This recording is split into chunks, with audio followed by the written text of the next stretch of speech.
मान्यवर, जब उन्होंने कहा कि हम चुनाव सुधार पर चर्चा करने के लिए तैयार है, हम तुरंत मान गए और आज चुनाव सुधार पर ही चर्चा हुई। मान्यवर, लगभग 63 प्लीज मान्य दादा आप बीमार हो, मैं समझ रहा हूं, मगर बीमार ज्यादा हो तो घर पे रहा करो, यहां सदन का माहौल मत बिगाड़िए। कल हमारे सदस्य मनीष तिवारी कहते थे गहन पुनर्निरीक्षण का इनको अधिकार ही नहीं है। आर्टिकल 327 पूर्ण अधिकार देता है कि मतदाता सूची इस व्याख्या के आधार पर बनाने का अधिकार चुनाव आयोग को है। मान्यवर, अब एसआईआर पर ही सवाल उठा दिए। मान्यवर, इन्होंने कहा कि एसआईआर आज क्यों हो रहा है। मैं इनको थोड़ा इतिहास बता, और मान्यवर एक नई फैशन हो गई है, इतिहास बताते हैं तो नाराज हो जाते हैं कि आप इतिहास मत बताइए। अरे भला कोई भी प्रक्रिया, कोई भी देश, कोई भी समाज इतिहास को छोड़कर कैसे आगे बढ़ सकता है। इतिहास कोई भी समाज का महत्वपूर्ण अंग है। मान्यवर, उन्होंने कहा अपने लॉजिक के समर्थन में कहा कि भारतीय जनता पार्टी को कभी एंटी इनकम्बेंसी का सामना नहीं करना पड़ता। मान्यवर, एंटी इनकम्बेंसी इनके खिलाफ होती है जो जनहित के विरुद्ध काम करे। ये बात सही है कि भाजपा को एंटी इनकम्बेंसी का फायदा विरोध बहुत कम करना पड़ता है। हमारी सरकारें बार बार चुनकर आती हैं, चाहे राज्य में है या केंद्र में, परंतु ऐसा नहीं है कि हम 2014 के बाद एक भी चुनाव नहीं हारे। छत्तीसगढ़ में 18 में हारे, राजस्थान में 18 में हारे, मध्य प्रदेश में 18 में हारे, कर्नाटक में भी 14 के बाद हारे, तेलंगाना में हम जीत नहीं पाए, चेन्नई में हम जीत नहीं पाए, बंगाल में भी हम हारे। भाई तो तब तो ये मतदाता सूची बहुत अच्छी होती है, टप से नए कपड़े पहनकर आप शपथ ले लेते हो। उस वक्त मतदाता सूची का विरोध नहीं करते हो, और जब मुंह की पटखनी पड़ती है बिहार की तरह, तब मतदाता सूची का विरोध करते हो। माननीय मेरे दोहरे मापदंड नहीं चलेंगे लोकतंत्र में। जब आप जीतते हो तब चुनाव आयोग महान है, जब आप हारते हो तो चुनाव आयोग निकम्मा है, बीजेपी का कहने पर चलता है। जब आप जीतते हो मतदाता सूची अच्छी है, मतदाता सूची अच्छी है, और जब आप हारते हो तो मतदाता सूची खराब है। मई 14 में श्रीमान नरेंद्र मोदी इस देश के प्रधानमंत्री बने, तब से उनको आपत्ति है। तो एनडीए क्या क्या जीती, 3 लोकसभा चुनाव हम जीते, 41 राज्यों के विधानसभा चुनाव जीते, तो हम 44 विधानसभा टोटल चुनाव जीते हैं 2024 से 25 तक। मगर वो भी 30 चुनाव जीते हैं अलग अलग विधानसभा में, 30 जगह पे।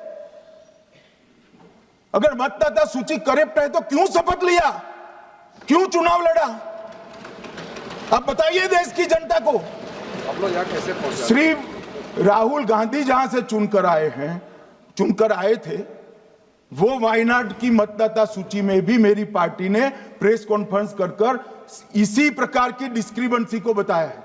इसका जवाब नहीं देते। हमने अमेठी का भी बताया है, इसका जवाब नहीं देते हैं। अब चुनाव आयोग ने तो निर्णय कर दिया, मगर मैं भी साहब थोड़ा ज्यादा सोचता हूं। तो मैंने सोचा साला ये चुनाव आयोग कहता है कुछ नहीं हो रहा है, कुछ नहीं हो रहा है, तो ये लोग आरोप क्यों लगा रहे हैं?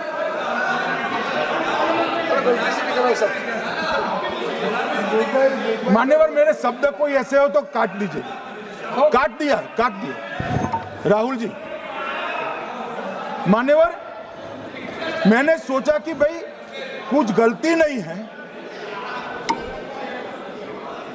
मान्यवर कोई गलती नहीं है, तो ये लोग विरोध क्यों कर रहे हैं? फिर मुझे याद आया कि मान्यवर जब इनके जमाने में चुनाव होते थे, बिहार और यूपी में सरकारें बनाती होती थी, पूरे के पूरे वोट के बक्से हाईजैक कर लिए गए। ईवीएम आने से ये बंद हो गया, ईवीएम आने से बंद हो गया। और मान्यवर चुनाव की चोरी बंद हुई है, इसलिए पेट में दर्द हो रहा है। ईवीएम का दोष नहीं है, चुनाव जीतने का तरीका जनादेश नहीं था, करप्ट प्रैक्टिसेस थी, इसके कारण चुनाव जीतते थे। अब आज ये पूरे एक्सपोज हो चुके हैं। जहां तक 66% और 33% का सवाल है, आप कह रहे हो कि वहां 2 लोग होते हैं और आप 1 होते हैं, ये तो हम तय नहीं करते हैं। 140 करोड़ की जनता तय करती है कौन 66 होगा और कौन 33। यहां कौन बैठेगा वो तो 140 करोड़ लोग तय करते हैं। वो आपके लिए तय करोगे तो आप 66 हो जाओगे, मगर आप तो 100 रख कर गए थे, हमने उसको 33 दे दिया। मान्यवर ये क्या सवाल उठाते, और वो समझते हैं कि मैं बोलता हूं तो बस ये ब्रह्म वाक्य होगा। ऐसे नहीं होता है मान्यवर, हर चीज के तर्क होते हैं।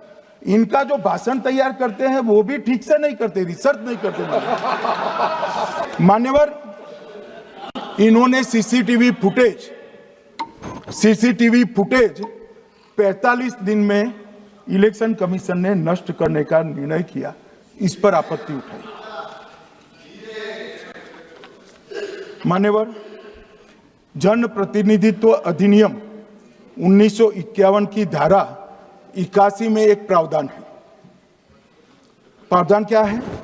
उम्मीदवार चुने जाने के बाद 45 दिन में चुनाव याचिका दायर कर सकते हैं। 45 दिन के बाद इसको कोई चुनौती नहीं दे सकता। ये नियम 1991 में बना, तब उस वक्त सीसीटीवी फुटेज नहीं था। सीसीटीवी फुटेज बाद में चुनाव आयोग ने एक सर्कुलर से रूल्स में बदलाव कर ऐड किया। अब किया क्या है चुनाव आयोग ने? सीसीटीवी फुटेज का जो रिकॉर्ड है उसको जन प्रतिनिधित्व अधिनियम की 1951 की धारा 81 के साथ संरक्षित किया है, मतलब अलाइन किया है कि 45 दिन के बाद कोई डिस्प्यूट की प्रोविजन ही नहीं है एक्ट में, तो 45 दिन के बाद ये सीसीटीवी फुटेज क्यों रखना चाहिए? अब इतनी सादी समझ नहीं है सब। मैं क्या कर सकता हूं? सब समझ के कोई इंजेक्शन नहीं होते जो भड़ाम से दे दिया। मान्यवर, ये धारा 81 1951 से है, मगर पहले पर्चियों से होते थे तो पर्ची के लिए थी। अब सीसीटीवी फुटेज का कैमरा आ गया तो सीसीटीवी फुटेज ऐड कर दिया। हम नहीं डरते साहब किसी से, हम नहीं डरते। मैं मेरी ही बात करता हूं। मैं तो 10 साल का था और नारे लगाता था, आसाम की गलियां सुनी है, इंदिरा गांधी खूनी है। हम तो वहां से लड़ते लड़ते आए हैं, हम नहीं डरते। मानिए, मैं 3 वोट चोरी की घटनाएं बताना चाहता हूं।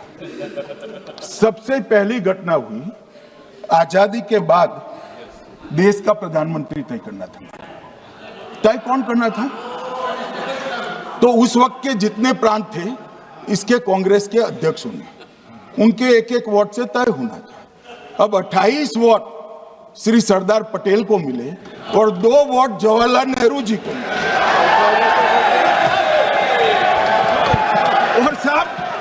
और साहब प्रधानमंत्री जवाहरलाल जी बने।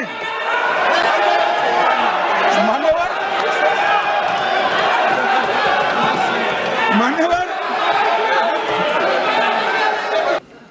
श्रीमती इंदिरा गांधी रायबरेली से चुनी गई। इलाहाबाद हाईकोर्ट में श्री राजनारायण पहुंचे कि चुनाव नियमों के अनुसार नहीं हुआ। इलाहाबाद हाईकोर्ट ने ये तय कर दिया कि श्रीमती गांधी ने उचित तरीके से चुनाव नहीं जीता है, हम इसको रद्द कर दें। मान्यवर, ये भी वोट चोरी थी, बहुत बड़ी वोट चोरी थी। और उसके बाद में क्या हुआ? उसके बाद में वो वोट चोरी को ढकने के लिए संसद में कानून लाए कि प्रधानमंत्री के खिलाफ कोई केस ही नहीं हो सकता। मैं विपक्ष के नेता को कहना चाहता हूं, इम्यूनिटी की बात आप चुनाव आयोग की पूछ रहे हैं, इसका तो मैं जवाब दूंगा, इम्यूनिटी का। मगर ये इम्यूनिटी जो श्रीमती गांधी ने दी थी, इसके लिए आपका क्या कहना है? और फिर जब ये संवैधानिक सुधार के वायरस चैलेंज हुए तो वो केस जीतने के लिए 2, 3 और 4 नंबर के सर्वोच्च न्यायालय के जज को बाईपास कर चौथे नंबर के जज को चीफ जस्टिस बनाया और वहां केस भी जीत लिया। और मानने वाले तो इतिहास है, कौन जुटला सकता है? इनको कोई पढ़ाता नहीं है इतिहास।